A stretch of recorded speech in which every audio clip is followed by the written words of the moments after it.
Hello students, आज की इस वीडियो में आज मैं कक्षा 11वीं वाले विद्यार्थियों को प्रश्नावली 18.4 के छठवां प्रश्न को बताने वाला हूं। तो चलो देखो छठवां प्रश्न। तो छठवां प्रश्न है, उस सरल रेखा का समीकरण ज्ञात कीजिए जिसके अक्षों के बीच कटा अंतःखंड बिंदु 3-2 पर समद्विभाजित होता है।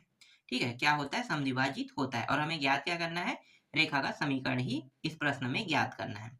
ठीक है, तो रेखा के समीकरण ज्ञात करने के लिए हम लोग मानेंगे माना रेखा का समीकरण x अपान ए प्लस वाई अपान बी बराबर 1, इसको मानेंगे। लेकिन हमारे पास ना तो a का मान है और ना ही b का मान है, तो हमें a और b का तो मान चाहिए। तो a और b के मान को कैसे निकालेंगे? तो a और b के मान को निकालने के लिए हमें इस प्रकार से x अक्ष को बिंदु a0 पर, देखो जब भी x अक्ष का जिक्र करेगा तो x अक्ष के मान दिए रहेंगे, ठीक है, लेकिन y अक्ष हमेशा 0 रहेगा। अगर हम y अक्ष के बिंदु की बात करेंगे तो y अक्ष के मान में x अक्ष के मान 0 रहेगा और y अक्ष के मान जो है उसका मान दिया रहेगा, तो उसको बिंदु b हम रख लेते हैं। ठीक है, पर काटती है। फिर आगे प्रश्नानुसार जो प्रश्न में जो बिंदु 3 और -2 दिया हुआ है उस बिंदु को a0 और a0 और 0b को मिलाने वाली रेखा हम उसे कहेंगे। ठीक है, यहाँ तक आपको समझ में आ गया। फिर आगे क्या करेंगे? निर्देशांक निकालेंगे। ठीक है, निर्देशांक कैसे निकाला जाता है आपको पता है? निर्देशांक निकालते हैं तो निर्देशांक निकालने का तरीका क्या होता है? जब भी हम किसी का निर्देशांक निकालते हैं तो देखो, एक होता है x और y के मान, है ना, तो दोनों निर्देशांक को यहाँ पे हम क्या करेंगे? अलग अलग कर देंगे। तो पहले मैं बता देता हूँ कि निर्देशांक कैसे निकाला जाता है। देखो, निर्देशांक निकालते हैं तो x1 प्लस x2 इस तरीके से अपान 2, और फिर y1 प्लस y2 अपान 2 इस तरीके से करते हैं। ठीक है, ये निर्देशांक निकालने का तरीका है। तो ये जो मान है ये x के मान है। ठीक है, ये जो है ये x है, ये x1 है और ये x2 है। ठीक, ये क्या है? y है, y1 है और ये y2 है। तो सबसे पहले क्या करेंगे? x के निर्देशांक निकालेंगे। ठीक है, तो ये x को प्रदर्शित कर रहा है और ये y को प्रदर्शित कर रहा है। ठीक है, तो x वाला पहले निकालो। तो दो खंड कर लेते हैं, एक साइड में x बराबर, ठीक है, x के लिए निकाल रहे हैं तो x बराबर x1 प्लस x2 अपान 2, फिर y बराबर y1 प्लस y2 अपान 2 इस तरीके से करेंगे। ठीक, फिर ये जो x और y के मान है यहाँ पे रख देते हैं, x और y, और x1 और x2 के मान को यहाँ पे रख देंगे। इसी तरीके से y और y1 y2 के मान को यहाँ पे रख देंगे।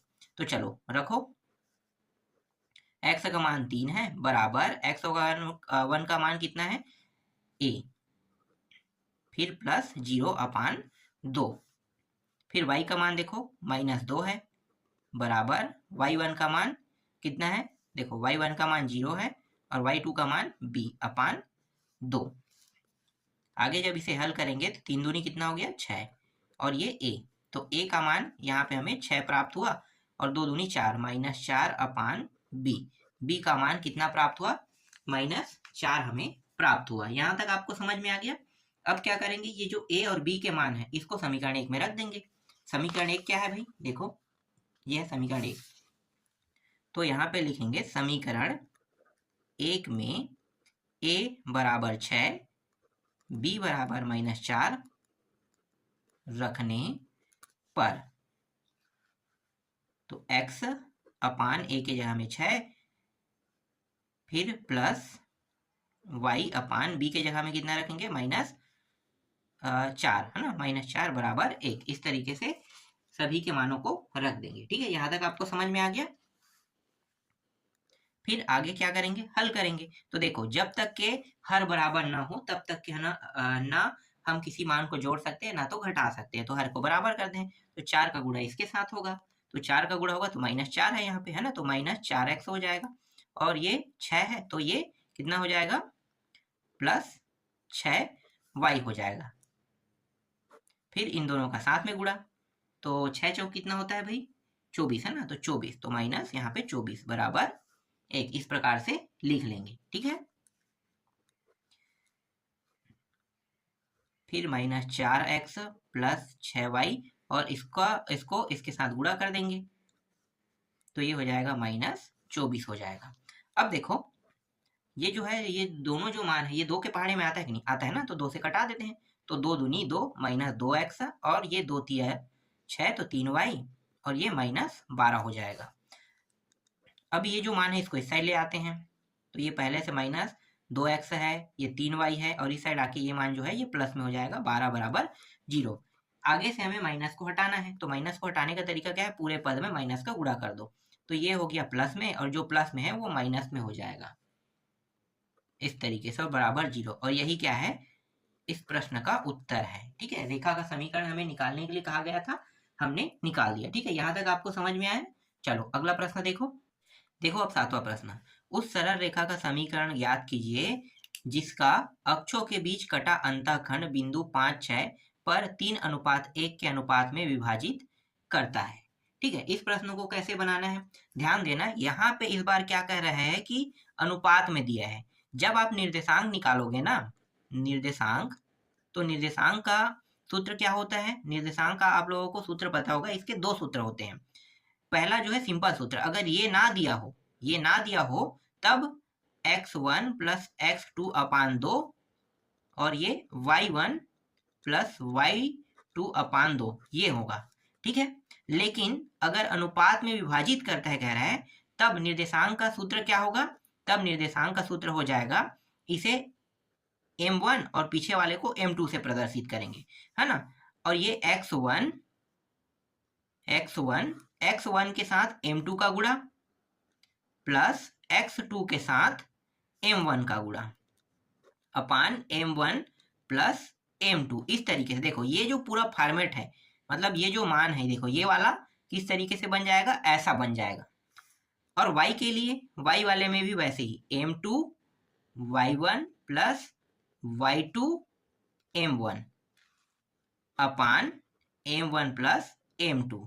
ठीक है, इस तरीके से। कब, जब इस तरीके से विभाजित करता है कह के दिया रहेगा तब की बात है। ठीक है, तो ये वाला जो फॉर्मेट है कुछ इस प्रकार से चेंज हो जाएगा। चलो अब प्रश्न को हल करते हैं। तो सबसे पहले क्या लिखेंगे, यहाँ पे लिखेंगे माना रेखा का समीकरण है x upon a plus y upon b बराबर 1, समीकरण 1 इसे हम नाम दे देंगे।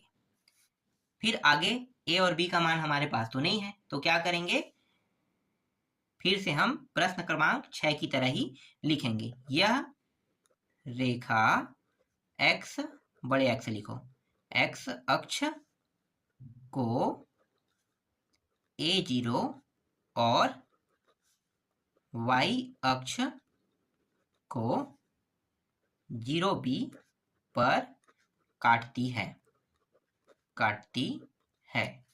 फिर यहाँ पे प्रश्नानुसार लिखो, प्रश्नानुसार। और प्रश्न में देखो ये जो बिंदु है, ठीक है, इसको लिखेंगे प्रश्नानुसार 5, 6। ठीक है, प्रश्नानुसार 5, 6 बिंदु, फिर ये पूरा लिखना है आपको, ये जो बिंदु है और ये बिंदु है, बिंदु a0 और 0b को मिलाने वाली रेखा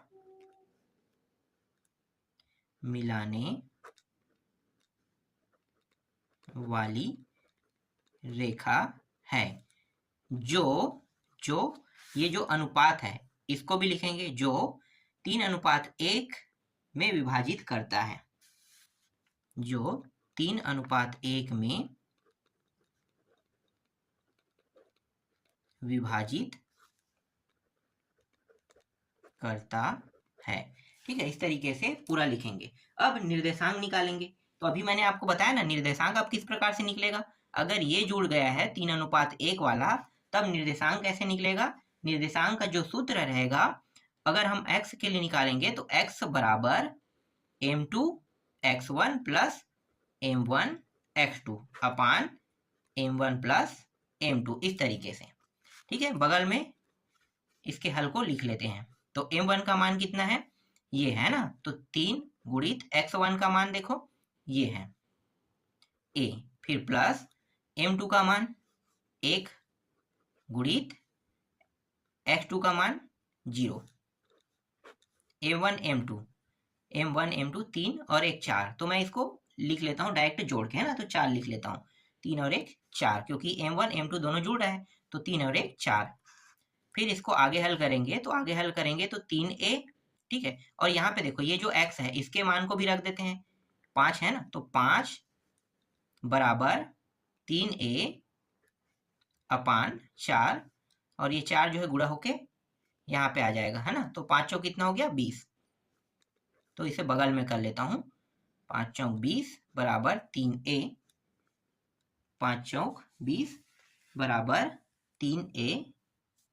कहीं पे गलती तो नहीं हुआ है ना, देखो यहाँ पे थोड़ा सा गलती हो गया है, ये 1 है, ठीक है, ये m2 है, तो m2 का मान कितना है 1 है, ठीक है, और ये 3 है, इसलिए यहाँ पे थोड़ा सा गलती आपको दिखाई दे रहा होगा ना, इसको सुधार लेते हैं, ठीक, ये और ये हो गया a बराबर 20, डायरेक्ट लिख दो, तो a का मान यहाँ पे कितना आया 20 आया। अब y वाले के लिए हल करते हैं, तो m2 y1 plus m1 y2 m1 plus m2, तो m2 का मान कितना है 1 है ना, और y1 का मान कितना होगा, y1 का मान देखो m2 और y1 कहाँ पे है भाई, देखो ये रहा m2 का मान, और y1 का मान कितना है 0, 0 लिख देंगे, ठीक है, 1 और 0, फिर प्लस, फिर m1, ठीक है, m1 और y2, तो m1 का मान 3 और ये y2 का मान b, ठीक है। आराम से हल करेंगे, जल्दी जल्दी हल करेंगे, तो हो सकता है गलती, जैसे x वाले को जल्दी जल्दी हल कर रहे थे गलत हो गया था ना, तो इसीलिए गलत ना हो, इसलिए आराम से हल करते हैं। फिर y की जगह पे मान रख देते हैं, y का मान कितना है भाई, देखो 6, तो 6 को रख देंगे बराबर 3b अपान 4, 3b अपान 4, ठीक है, इस तरीके से। तो ये दोनों गुणा होकर कितना हो जाएगा, 6 चौक 24, तो ये हो गया 24, और नीचे में 3 आ जाएगा बराबर b, 3 एकम 3 अट्ठे, तो 8 बराबर b, तो b का मान कितना आ गया, b का मान इस बार 8 आया, ठीक। अब क्या करेंगे, अब ये जो b का मान जो हमें प्राप्त हुआ है उसे हमें समीकरण 1 में रखना है ना, तो इस समीकरण 1 में रख देते हैं, तो b के मान को, a और b के मान को, है ना, तो यहाँ पे लिखो समीकरण 1 में a और b के मान को रखने पर तो x अपान a की जगह में कितना रखेंगे 20, और b के जगह में तो y अपान b के जगह में 8 बराबर 1। आगे इसको हल करते हैं, तो ये 8 a हो गया प्लस 20 y बराबर, इन दोनों को गुणा करेंगे तो 8 दूनी 16, 160, है ना, तो 160 हो जाएगा इस तरीके से। फिर 4 का पहाड़ा पढ़ लेते हैं, देखो 4 के पहाड़ा में आता है, तो 4 दूनी, है ना, 4 दूनी 8, और ये हो गया 4 पंचे 20, फिर बराबर 4 के पहाड़ 4 चौक 16, 4 शून्य। अब 1 मिनट, ये तो x है ना, मैं यहाँ पे a क्यों लिख रहा हूँ, ठीक है, x, तो 2x फिर 5y, और इसको इस पार ले आते हैं, तो ये -40 हो जाएगा बराबर 0, और यही क्या है इस प्रश्न का उत्तर है। तो इस तरीके से ये जो आपका 7वां प्रश्न है ये भी कंप्लीट होता है। इसके बाद देखो अगला प्रश्न, देखो 8वां प्रश्न को, एक रेखा बिंदु 2 4 से होकर जाती है, इसका अक्षों के मध्य कटे अंतःखंड के मध्य बिंदु का बिंदु पथ ज्ञात कीजिए। ज्ञात क्या करना है इस बार, रेखा का समीकरण ज्ञात नहीं करना है, बिंदु पथ ज्ञात करना है, लेकिन हल सेम टू सेम होगा, जैसे रेखा के समीकरण का उपयोग करके हल करते थे ना, वैसे ही ये प्रश्न हल होगा। तो चलो हल करते हैं। तो रेखा का समीकरण क्या है, डायरेक्ट मैं लिख लेता हूं, x upon a y upon b बराबर 1, इसे समीकरण 1 नाम देते हैं। अब ये जो बिंदु पॉइंट दिया है 2 और 4, ये x का मान है, तो x की जगह पे रख देते हैं, ठीक है, तो x की जगह पे रख दो, तो x की जगह में 2 और y की जगह में 4, फिर a b बराबर 1, ये दूसरा समीकरण है, ठीक है, इसे दूसरा समीकरण नाम दे देते हैं। अब क्या करेंगे, अब ना यहाँ पे ये जो ए और बी के बिंदु पॉइंट का मान हमें पता नहीं है, तो क्या करेंगे भाई, ए और बी के बिंदु पॉइंट को लिखेंगे। तो यह बिंदु नहीं, यह एक्स अक्ष है ना, यह एक्स अक्ष को A0 और क्या लिखेंगे y अक्ष को 0b पर काटती है, ये हमें लिखना है, ठीक है, पर काटती है, ठीक है, इस तरीके से लिखेंगे। ठीक, इसके बाद प्रश्नानुसार जो होता था ना उसको लिखेंगे। ठीक है, तो नीचे में क्या लिखेंगे, इस बार जो बिंदु पॉइंट है उसको लिखेंगे। तो बिंदु पॉइंट क्या है भाई, तो यहाँ पे देखो इस बार जो है अंतःखंड का बिंदु पॉइंट नहीं दिया है। ठीक है, तो अंतःखंड वाले जो बिंदु पॉइंट है वो नहीं दिया है, तो क्या करेंगे, यहाँ पे डायरेक्ट लिखेंगे कि मध्य बिंदु,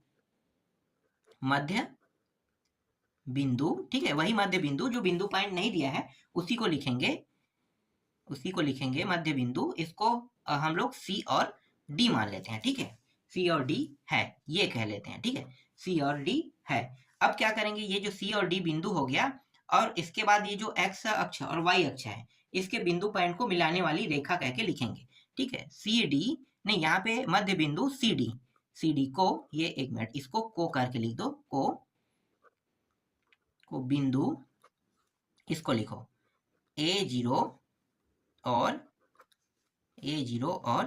0B पर मिलाने वाली रेखा।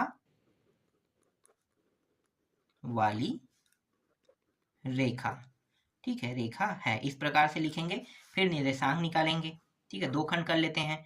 तो देखो इस बार सी और डी लिख दिए है ना, तो सी डी जो है एक्स और ये वाई है। ठीक है, एक्स और वाई, ये x1 x2 y1 y2 है। समझ में आ गया, तो डायरेक्ट मैं लिख दूं, सी लिख देता हूँ। ठीक है, यहाँ पे सी लिख देता हूँ एक्स की जगह पे, फिर x1 और x2 तो a + 0/2, और d यहाँ पे लिख देता हूँ y के जगह में, फिर 0 + b y1 y2 के जगह में, और यहाँ पे नीचे में 2। आगे जब इसे हल करेंगे तो ये हो जाएगा 2c बराबर a। तो a का मान कितना आ गया इसमें, 2c, फिर यहाँ पे 2d आ जाएगा b के जगह पे। ठीक है, तो b का मान कितना आ गया, b का मान 2d आ गया। ठीक है, a और b के जो मान अभी जो हमने निकाला है इसको आप कहाँ पे रखेंगे, समीकरण 2 पे रखेंगे। ठीक है, समीकरण 2 पे रख दो।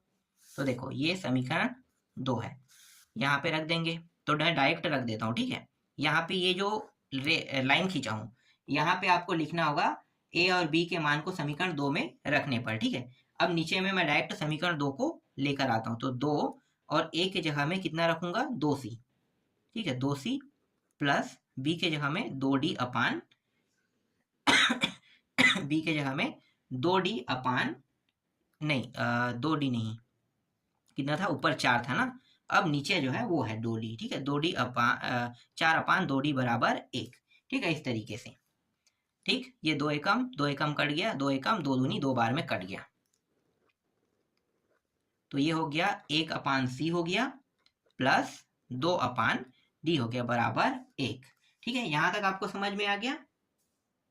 और यही जो है यही इस प्रश्न का बिंदु पथ है, तो इसे हम बिंदु पथ मान लेते हैं। हाँ ठीक, एक चीज और मैं भूल गया, ये सी के जगह में अब एक्स लिख लो, क्योंकि सी जो है एक्स का स्थान था ना। देखो सी को एक्स की जगह रखे थे और डी को ये, तो थोड़ा सा और आगे हल कर लो। तो 1/x प्लस 2/y बराबर 1, ये है आपका फाइनल आंसर। ठीक है, ये आपका क्या हो गया, फाइनल आंसर हो गया। इसके बाद चलो अगला प्रश्न देखो प्रश्न क्रमांक 9।